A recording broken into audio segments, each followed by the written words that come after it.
I've been a very depressed person my whole life. So having this feeling of happiness is very unusual. Like I'm used to a very heavy feeling right here. That's just been my norm to go through life feeling very sad and dark and like what's the point? And that's just sort of going away. Denise, how did you find carnivore? Well, it was a few years. I actually did a lot of research on it before I started it. I was really skeptical. But I have PCOS, and that's something that's affected me obviously my whole life.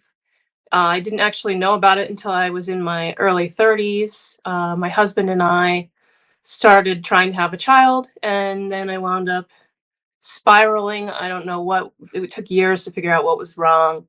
I had to go to like three different specialists, and none of the doctors really agreed on what it was. And eventually, it's a disease of elimination, so you have to eliminate a bunch of other stuff to get there. Eventually, they figured it out, and I basically was told we can't have kids. I had to be on birth control pills for life to manage the symptoms, not really like cure it. It's supposedly incurable. So, thinking back on my life before then, there were some pretty obvious symptoms. I just didn't know at the time. I just thought that was my body and that was my life. Things like, acne when I was in third grade, maturing before everyone else, years before everyone else, really terrible periods. And by the time I was 14, I was on birth control in order to manage those, which is pretty young to be put on something like that. And I didn't actually realize how bad birth control was for me until I went off of it, to try to have the kids and started doing a little bit of research. But I still went back on it for a few years into my late 30s. And the PCOS symptoms were getting a lot worse. I was having a lot of adrenal fatigue, severe insomnia and depression. My hair had started falling out really badly. I gained a lot of weight and I couldn't lose it no matter what I did. I didn't really know a lot about cortisol at the time, but I think that was one of the big problems for me was when I would try to work out, I'd spike my cortisol and just basically shoot myself in the foot. So, there's a bunch more. I can't really think of it at the time, but there was a lot. And I was tired of just being unwell and just feeling terrible. Um, I also started having trouble with my insurance company. We discovered I couldn't be on the generic version of birth control. It was giving me a lot of issues with my skin, with my moods. So we had to go to name brand only, and the insurance company wouldn't pay for that. And so then I wound up having to go to Canada. I'm in the United States, and that eventually went to India. And by that point, I was really starting to question why I was even taking the birth control, if it was worth it, if there would be another way. So I researched, and that's not exactly when I came to carnivore. I tried an herbal approach first, but I wanted to be all natural.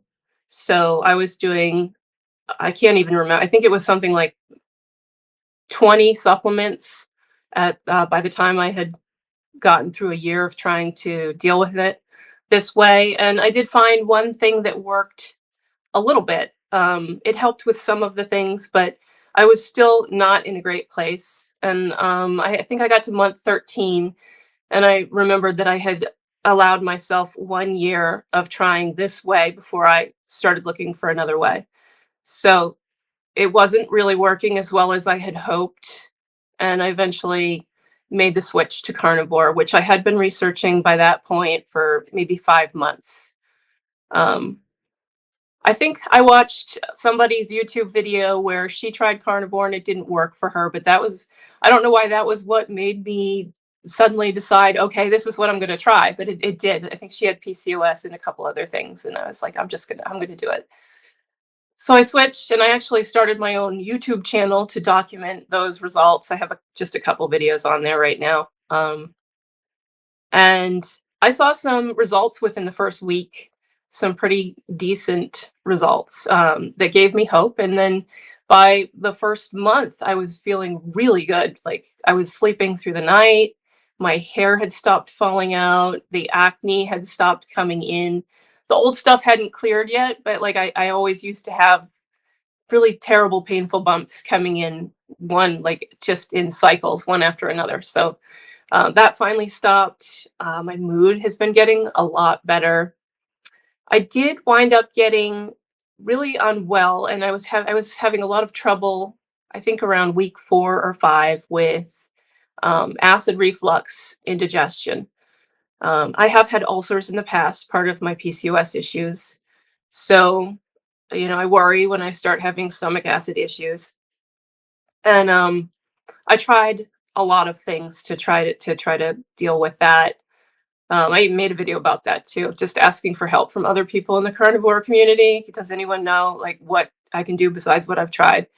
So I had tried eliminating foods one by one and trying to figure out what it was, and there was no clear um, indicator because I would add things back in after they were disproven, and sometimes they would, and sometimes they wouldn't. So eventually, what I started looking at was oxalates, and I hadn't really it's like with carnivore, there's so much to know. I feel like I just put things off. Like I start where I feel comfortable, and then I feel like there's a lot more like that I need to know, but I just can't take it in while I'm trying to adjust to what I'm doing now. So oxalates was one of those things that I had a bunch of videos saved up to watch later, and I finally got around to it. And I was like, "Oh, okay, so maybe this like indigestion, this reflux is oxalates just in my system." I had also started having trouble sleeping again. And then I got really sick. Like I got what the doctors called a sinus infection. I don't know what it was, but I lost my voice for a month and then I got sick again right after it. So I started really looking into oxalates at that point, thinking, I was making myself ill by being so dogmatic with the carnivore because I had gone like full hog, like all spices removed, nothing vegetable, no cheats. And I've had to sort of relax that a little bit just because the oxalate thing I've found what's working for me is if I do like a dose every 3 to 4 days. So I'm sort of cycling. I have a couple of foods that I'm using that are not carnivore in order to do this. And I'm sort of like switching them up each time because I don't want my body to get used to what I'm taking and be like, oh, I know what to do with that, and it not be effective anymore. So it's like literally 15 leaves of baby spinach is 75 milligrams of oxalate. So I have baggies of baby spinach in the freezer already like weighed out and ready for me to dose when I need them. And then when I'm not doing spinach, I'll do uh, turmeric. And when I'm not doing that, I will have 2 tablespoons of peanut butter. So that's actually been helping. I have been finding that on the day after I dose, like that night, I'll sleep, and I might have trouble sleeping that night, but I'll wake up. Usually, I've found that I have a dump site. It's like between my 2 fingers, and it's not irritated right now because I haven't dumped in the last couple of days. But I took a video of it to show. I'm going to make a video about it. It gets like wildly inflamed and itchy and just like really red and puffy. It looks like, I don't know, like a rash slash hives or something. So that I thought that was really interesting, and I can repeat it every time I dose. That happens to me overnight, and I wake up with like really crusty eyes, and then I'll sleep well for a couple of days, and I won't have the acid reflux anymore. So like it took some testing after that to figure out how long I could go between doses. And it for me it's about 3 days, maybe 4.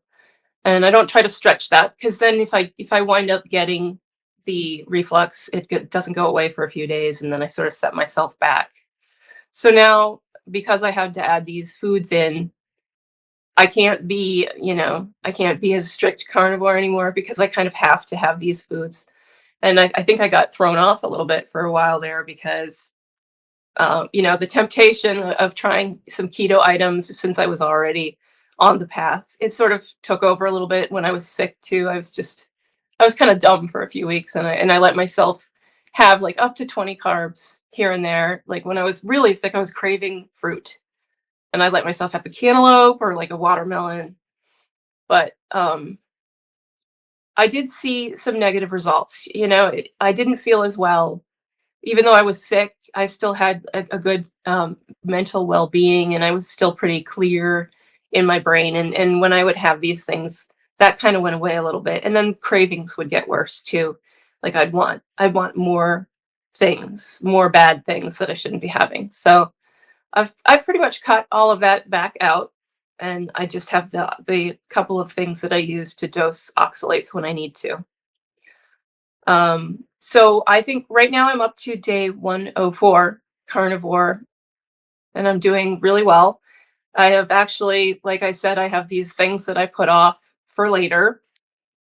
And one of the most recent things that I've started is fasting. Like I was interested in autophagy, but I was still studying oxalates, so I put that off. And now I'm really looking into the autophagy part of it. And I did my first 72-hour fast last week, water fast. And I am currently on day one of a 48-hour water fast. So I'm seeing really great results just from that. Like, I was still a little bit foggy from the time I was talking about where I sort of cheated a little bit. And I feel like the fast has really just put me back on track brain wise. Like, my brain is clear again. I'm feeling really happy again, like, no more glum blues I was starting to feel. Um, So I think that brings me up to date. Like, I haven't had a whole bunch of other new great updates as far as how carnivore is making me feel. I think I sort of had this illness for almost 2 months. So that kind of, it's hard to say with that in the mix, like what's been happening with my body other than trying to get over the respiratory illness. Let me first say congratulations on the results that you've had. Um, Regarding the oxalates, and the turmeric and the spinach that you're taking, do you have a plan that you're gonna kind of gradually wean off that? I'm going just as it presents. So I've watched quite a bit of the Sally Norton interviews, and I have her book, which I haven't fully read through. I kind of skipped around to what I wanted to know. Um, but from what I understand, it can be something like a decade before you clear fully of oxalates. So I'm not trying to place too much hopeful thinking on this being a very temporary thing. Like, I think this might wind up being something more permanent for me, and that's okay. I just have to deal with the temptation of allowing more and more. I can't do that. So that's one of the reasons I did little baggies of spinach, and I tried to find the foods that are the highest in oxalate so that I can take the smallest dose and not have, my meat space in my stomach being taken up with these things. So I'm thinking probably that's not a reality for me at this point. I know that some of the things that I was doing when I was trying to herbally manage my PCOS were very high oxalate. So I think I have a pretty high buildup in my cells already. And I know it's different for everyone based on what you ate before and how you treated yourself. And looking back on my life leading up to carnivore, I think that I really loaded oxalates into my system. So it's probably going to take a lot longer for me. How, are people around you feeling about your new way of eating?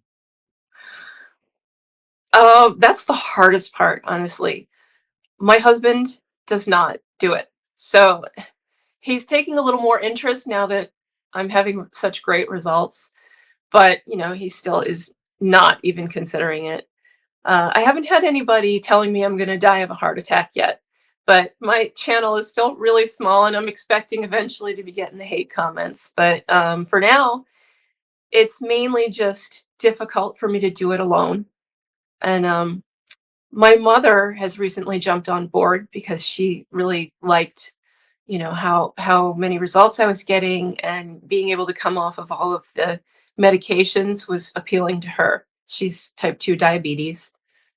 Um, I've actually been kind of trying to talk my father into it because he has some really debilitating arthritis in his knees and shoulders, and seeing him this last Thanksgiving and Christmas, he can barely move, and I really think this could help him, but, it's just so hard to tell people without feeling like you're proselytizing, and I really don't wanna do that, Um, because that doesn't work anyway. So I'm kind of still alone. I do have my mother now that I can talk to on the phone, and we can share our stories, but I don't really have a carnivore community that I'm in yet. I don't wanna pay money to be in a community of people that talk about how we eat. You mentioned your husband's not doing this, but I mean, he's being supportive because he can see the results, right? Yeah, he's very supportive. He's just really disinterested for himself. He likes potatoes a lot and, bread. So do I. Yeah, I can kind of understand that when you know, when you so when you enjoy bread so much or you enjoy potatoes so much and whatever, if you don't have any particularly strong health reasons to move over, then you can go, yeah, okay, well, it's great. That's working for you. Okay, I'll support you. Yeah. But yeah, I See, the still want my frustrating thing for potatoes. me, is that he does have reasons, and he should. He has gout. He had permanent damage from Lyme disease, so his heart is it's arrhythmic. So he's on medication for that, and they just put him on a statin while I'm on carnivore, and which I'm so irked by that. And I try to tell him, like, that's not going to help you. That's really not great that you're on a statin. But he's listening to his cardiologist, and I can only say what I can say. And there gets to be a point where he's like, okay, stop. Like, I'm happy that you're happy, but I'm not going to do it. Yeah, I think for most of us in this community, as soon as we hear the word statin, it's kind of a bit scary, right? Yes, I'm terrified that he's on that. Like, I used to have an alarm set on my phone to remind him to take his pills every day, and, like, I've gotten rid of that because 'cause I'm okay if he forgets to take his statin. I don't wanna remind him to take it. I think it's probably harming him, like, more than it's doing him any good. But, Yeah. there's not a whole lot more I can do, except, be the example. I seem to be doing pretty well. I have lost 30 pounds now in 104 days. Which I think is slower than most people. I think a lot of people have much quicker results based on just, like, comments that I read and videos I watch. Other people are dropping crazy amounts of weight, and that's not how it works for me. I think it also depends on where you're starting from. I mean, the amount you've lost kind of probably tracks about what I did. Okay. Yeah, yeah. Um, so, how are you eating on a day-to-day basis? How many times, and what are the meals made up of? Well, that's completely changed, especially since I've started doing fasting. So, I was allowing it to develop gradually. I wanted to recognize my hunger signals and obey those rather than trying to stick to the 3 meals a day plan. So, in the start, I did the 3 meals because that's just what I was used to, and over time, it just naturally became 2, and, I had just started hitting 1 meal a day. I had started doing the intermittent fasting to get ready for, um, a 72-hour water fast, and then while I was doing intermittent fasting, the window of eating had gotten smaller and smaller just because I didn't feel like eating, in the mornings. So it sort of naturally became the OMAD, um, unintentionally, and then I started doing fasting, so right now I'm kind of imbalanced with that because I'm sort of playing around with fasting and seeing what works for me. Like, I'm tentatively planning on a 72-hour fast, maybe once a month, and then maybe once a week, a 36 to 48-hour fast to see just to see how I feel with that. And that's flexible. I'm not trying to hurt myself or starve myself. I'm really liking autophagy and what I'm learning about that. So I want to try that out. But what I'm eating is mainly beef, a lot of brisket, since those are pretty cheap to buy at Costco, and I get the big one. Like, I found this butcher guy on YouTube who's got these great videos about how to butcher something down from like this huge piece of meat. So I got a freezer, and I got all the stuff that I was gonna need, and I've been butchering, which is fun. I've been eating brisket and ribeye, of course, but I'll get the big like hunk of meat and butcher that down too. Chuck roast, and then I'm making bone broth. Typically, I just get like a cheap. I know you're supposed to do grass fed, and I know there's this whole like almost religion around everything being pure and grass fed, but that's right now that's a little expensive, and we can't really swing that. So I'm doing what I can with what I can buy for cheaper, and sometimes it has to be like the local grocery store chicken wings for my bone broth. But it still comes out, how I want it to, nice and gelatinous. I do No. eggs, a little bit of bacon, but I find that too many eggs and too much bacon give me the heartburn. So I have to kind of be careful with that. Coffee, I was trying to completely eliminate that since that's a plant, but I've really only managed to go down to decaf and maybe once or twice a day. So that's my eating. Yeah. Yeah, the for me too, the coffee has always seemed to be the sticking point. It's eh, surprisingly, I could get off sugar and alcohol more easily than Yeah, coffee. It's very strange. you'd think those would be the real kickers. I really thought sugar was going to be my tripping point because I have I haven't even gotten rid of them yet, but I have like little stashes of candy all around the house, like chocolate. I like really like dark raw chocolate, so I have it in the chair next to where I sit when I'm watching TV, next to my computer desk, over by the kitchen, just anywhere that I spend time. I've got something sweet, and I still do, which I'm amazed I haven't even been tempted by them since I started carnivore. Actually, I'm starting to clean out my stashes. But yeah, I really thought that those were going to be the problem, and it's the coffee. You mentioned the 72 Mhm. hour fast. Mhm. How did that fast go, and how did you feel during the fast? The first day was probably the most difficult. Just like today, I'm on a 48, and this is my first day, and it's the hardest day because the hunger, your body hasn't switched over into the mode yet, I guess, and you're still feeling the hunger pain about when you would normally eat. But it does go away if you ignore it. And by the second day, I was feeling okay. About halfway through, I started feeling great. Like, I don't know what happened. I just started like, wow, I'm feeling really good all of a sudden. And then I got all this energy and started, working out. Like, I have been working out pretty much throughout, and I have, another channel where I do workouts. But by day 3, I was like, I could probably extend this by the end. I think it went to actually 80 hours before I stopped because that's just how it naturally worked out with sleeping at night and eating in the morning.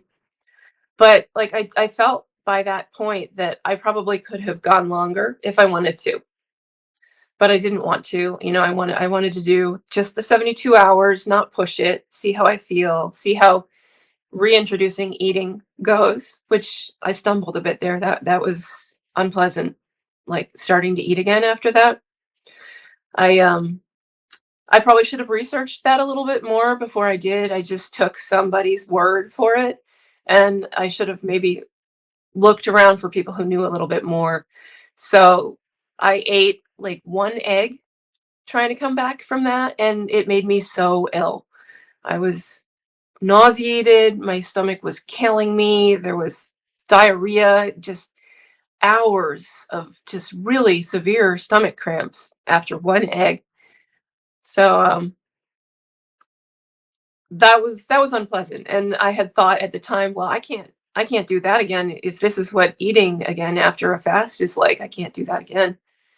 But then I did a little bit more research and found that eggs and dairy are not a great idea for some people. It can really irritate even if normally you can tolerate those foods. If you're coming out of an extended fast, you wanna try to avoid anything like that. So, I won't be doing that again. After this fast, there will be no eggs, not for at least 2 days. I've only done a 48-hour fast, but in the latter half of the 48 hours, that energy that you get is just Yeah. phenomenal, right? Mhm. It Yeah. comes out of nowhere too. You're just going along your day, just normal, and then suddenly it's like, boom, oh, I feel great. Like, just out of the blue. I had to get up and work out. Like, I've never really loved working out. I do it for health, obviously, but I was like, "Oh my god, I have to work out." I felt like someone I'm not. So for someone watching that hasn't started doing a carnivore diet, still doing a regular diet, maybe they're on the fence. They're thinking, this sounds crazy. Only 2 meals a day, only 1 meal a day, fasting for 72 hours. That's impossible. I can't imagine going more than 2 hours without eating. What is it that's different on a carnivore diet to a regular diet? Well, I would say that since switching, I no longer have uncontrollable cravings. I no longer feel the need to eat every couple of hours. I think it's nice that you start to be able to recognize your real hunger rather than just craving hunger, which isn't real. It's nice to be able to recognize when I'm full and not just gorge on food because I just feel unsatisfied. Um, I feel like it comes very naturally over time, and you just start however for me, I started with my normal schedule and eventually let it happen naturally. Um, Hmm. But the only reason I think people need to eat so often is because they're not getting what their body needs. So their brain continues to tell their body that it doesn't have what it needs to consume more because it still needs this or that nutrient. And when you're putting into it exactly what your brain needs, then it's not going to continue to send signals that it needs you to eat more. Now, I'm no expert, but this is just what I've gathered from, my research and experience at this point. I think you summed it up really nicely there. I think that's a really good explanation for people. Sure. Um, because it is different. And when you're doing a regular diet and you've never experienced this way of eating, it's you can't have the same perspective, right? Because you're clouded by always having that signal, you need to eat more, you need to eat more, Yeah. right? Yeah. Yeah. Mhm. So regarding the fact that you're eating less and sometimes you're doing these fasts and things like that, do you feel you're saving more time day to day? Well, I'm certainly not spending as much time eating.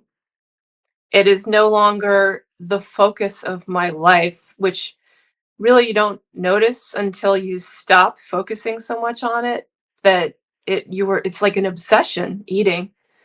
Now, I could argue also that carnivore is a bit of an obsession because I'm also still focusing on how I'm eating because I'm still, researching, but it's different.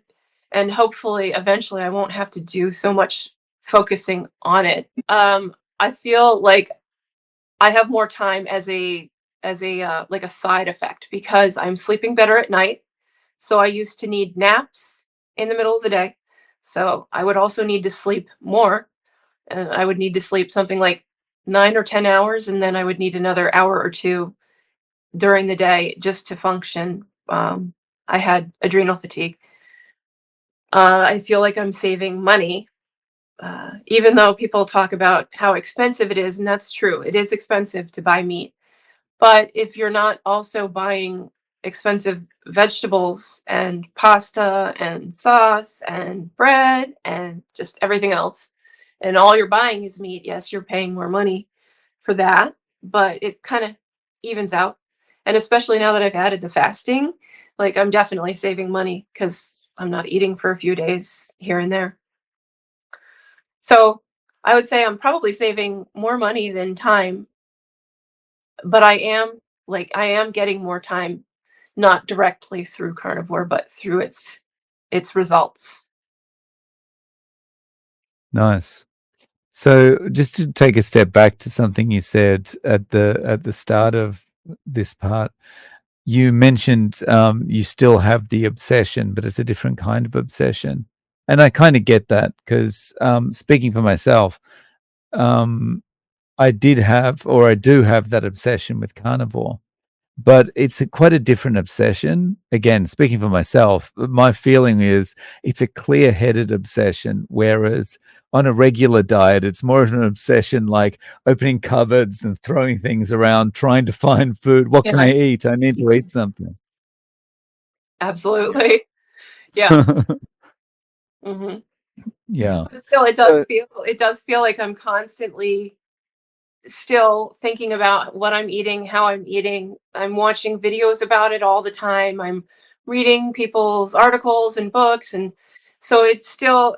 I mean, I'm just trying to be technical, but it is still a bit of an obsession for me as well. And I feel like there's a lot to know, and I feel like maybe I've only just started scratching the surface because just when I feel comfortable with what I'm trying, then there's this whole nother avenue to go down that I don't know anything about, which means I have to dive right back in and do some more research.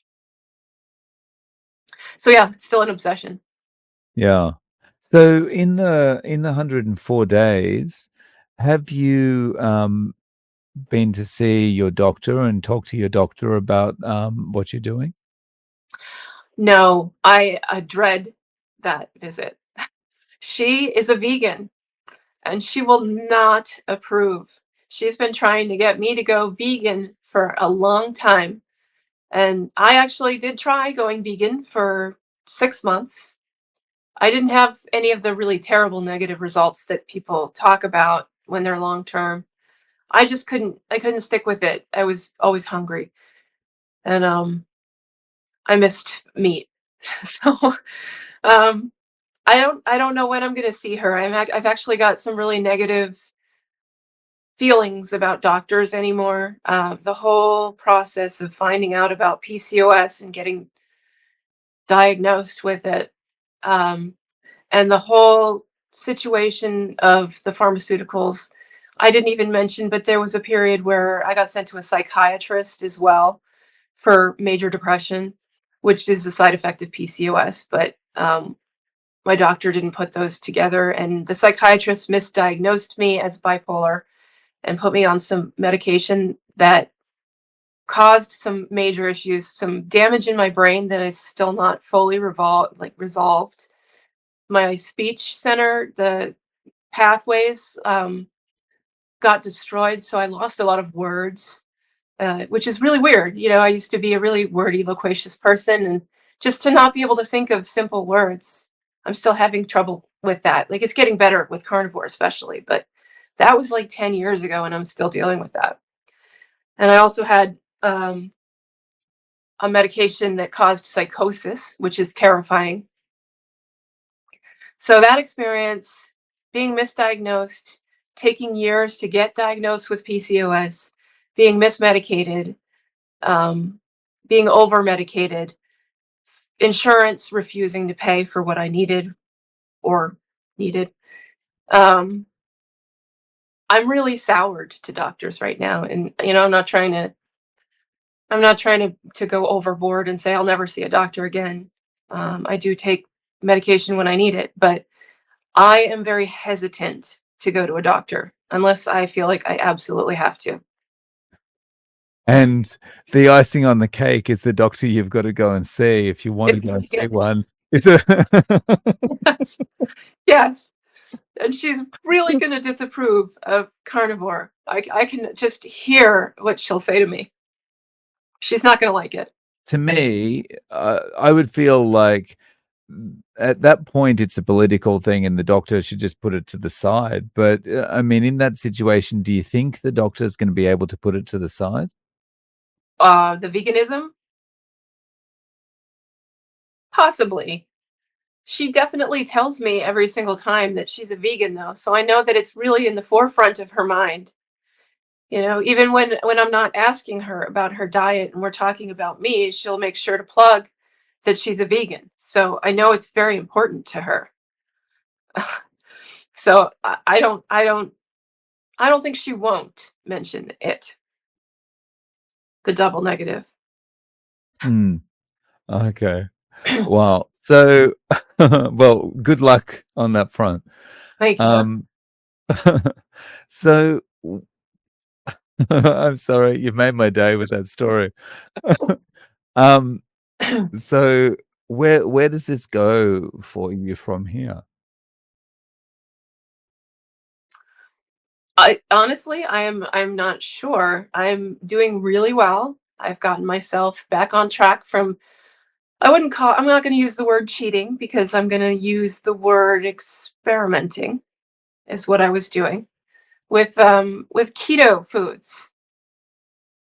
And I'm back on track, mostly carnivore, and I'm feeling better. So, you feel better when you first start and you're like, "Oh, I'm never going to change." And then you get tempted and you dip your toe back in, and I feel like that like firms it up even more for me, seeing how I lost a little bit of the traction I'd gained, and now I'm getting it back, and I'm feeling so good.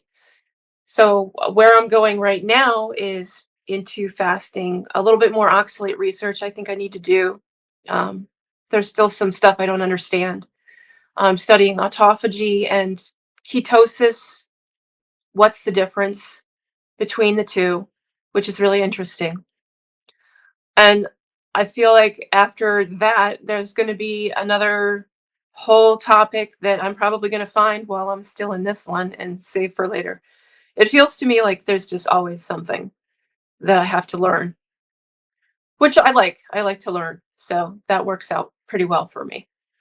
Um, but for now, I just see a future of continuing carnivore, feeling better. I'm losing weight. I'm starting to feel a lot better about myself physically, aside from the mental clearness. And I've been a very depressed person my whole life. So having this feeling of happiness is very unusual. Like I'm used to a very heavy feeling right here. That's just been my norm to go through life feeling very sad and dark and like what's the point? And that's just sort of going away, which is it's been with me my entire life. So that's very different for me. So I'm foreseeing a happier future. Like if this continues this way, that alone is enough of a reason to continue this diet, this way of eating, to not have that pressure, that wet blanket. It's hard to describe, but it's just like this terrible feeling all the time that becomes a part of you. So you don't even notice it until it starts going away. Like I was driving yesterday and I was randomly just looking at the scenery and I noticed all of a sudden that I feel happy and I don't feel really darkly depressed and what is the point to life? Like just the absence of something that became a part of me was huge. You mentioned you've got 2 YouTube channels. Could you talk a little bit about those? Oh, sure. The first one I started mainly because there's this workout called T-Tap, which is it's like a rehabilitation type workout. Um, she originally developed it for cancer survivors, and eventually, yeah, it has taken its a life of its own. She passed in 2018 without a will, so the company went into probate, and that's still there. So all of her workouts are not available to buy anymore, and I have them all, so I was like, "I'm just gonna put them all up on YouTube so people can access them." And there's a couple channels that do that.